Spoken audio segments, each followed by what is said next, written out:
The imperial palace of Venerith had seen 17 nannies in 3 months. Each one arrived with credentials that could fill databanks, experience spanning decades, and training from the most prestigious academies across 5-star systems.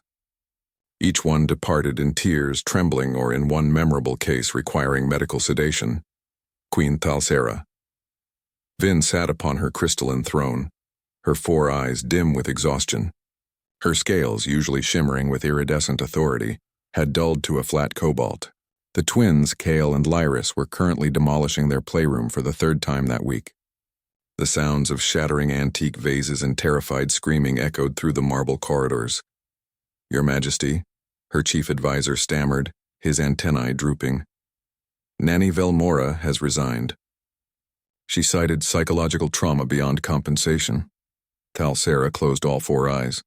Her twins weren't evil, she knew. They were merely exceptional. Telekinetic abilities that manifested at 6 months instead of 6 years. Empathic screams that could shatter reinforced glass. And an apparent vendetta against anyone designated as their caretaker. "Fetch me the employment roster," she whispered. "There must be someone. Anyone." That's when she noticed him. Mark Dalen pushed his cleaning cart down the servants' corridor, whistling an old Earth tune his grandmother had taught him. He'd been working palace maintenance for 8 months now, ever since the Galactic Labor Exchange had placed him here. It wasn't glamorous, but it paid better than anything back on Earth, and the aliens were mostly polite, if occasionally bewildered by human customs. He was mopping near the residential wing when he heard it. A sound like wind chimes, mixed with a distressed cat. One of the palace children, he figured. Mark had always been good with kids. Back home, he'd helped raise his 3 younger siblings after their parents died. Following the sound, he found himself outside a demolished playroom.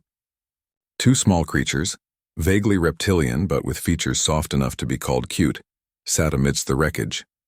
They were crying, their scales flickering between colors, distress signals if Mark remembered his xenobiology orientation correctly. "Hey there," he said softly, setting down his mop. "That's a lot of tears for such little folks." The twins stopped mid-sob, all 4 of their eyes each fixating on this strange bipedal creature. Humans were rare in the palace. This one smelled different, like citrus cleaning solution and something else. Something warm. Mark sat down cross-legged amidst the broken toys. "You know, my little sister used to throw tantrums like this. Big ones. Made a whole volcano explode once for a science fair, then got so mad about her grade that well, that's a longer story." He pulled out his lunch bag. "You folks ever had a peanut butter sandwich?" Kale, the bolder twin, floated closer. His telekinesis activated unconsciously when curious. Mark didn't flinch when his sandwich levitated from his hand. "Neat trick," Mark grinned. "But you gotta ask first, buddy. Manners matter, even for floating food."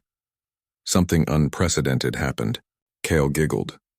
Lyris, emboldened, sent an empathic pulse toward Mark, her usual weapon that sent adults running. But instead of pain or fear, Mark just felt her. A scared little kid who didn't know her own strength, desperate for someone who wouldn't break. "You're strong," Mark said gently to Lyris. "Bet that's scary sometimes, huh? Not knowing if you'll hurt someone by accident." Lyris's scales shifted to a soft lavender, surprise and relief. Queen Thalsera Vin found them an hour later. She'd gone searching for the sounds of destruction and found instead silence. Terrifying silence. She burst through the playroom door. Royal guards flanking her prepared for the worst. The human janitor sat in a circle of devastation, her twins curled up against him on either side. He was reading to them from his tablet, some Earth story about a bear and a honeypot. Kale's small hand clutched Mark's sleeve. Lyris had fallen asleep, her scales the peaceful amber of contentment. "What?" Thalsera couldn't complete the sentence. Mark looked up, suddenly aware he was sitting on the floor with the crown princess and Prince of Venerith. He started to stand, but Kale's grip tightened, a small whimper of protest emerging. "Sorry, Your Majesty," Mark whispered. "I heard them crying and just—" "I didn't mean to overstep," the Queen stared. In all her royal training through wars and diplomatic catastrophes, nothing had prepared her for this moment. "You calmed them?" "Just talk to them," Mark shrugged. "Kids are kids, right? Don't matter if they got 2 eyes or 4 scales or skin. They just want someone who ain't afraid of them. 17 trained professionals fled from them.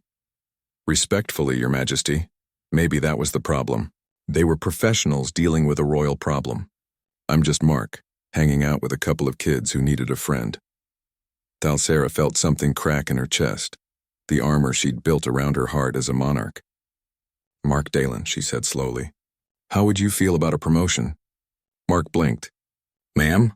I'm not asking you to be a nanny, the Queen said, her voice softer than it had been in months.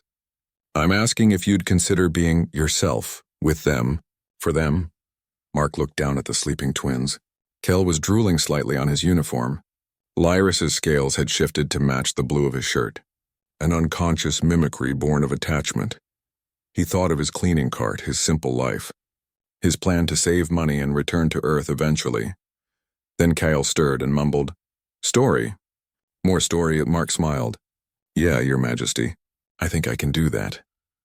3 months later, the palace staff whispered in amazement about the human who tamed the untamable. But Mark knew the truth. He hadn't tamed anything.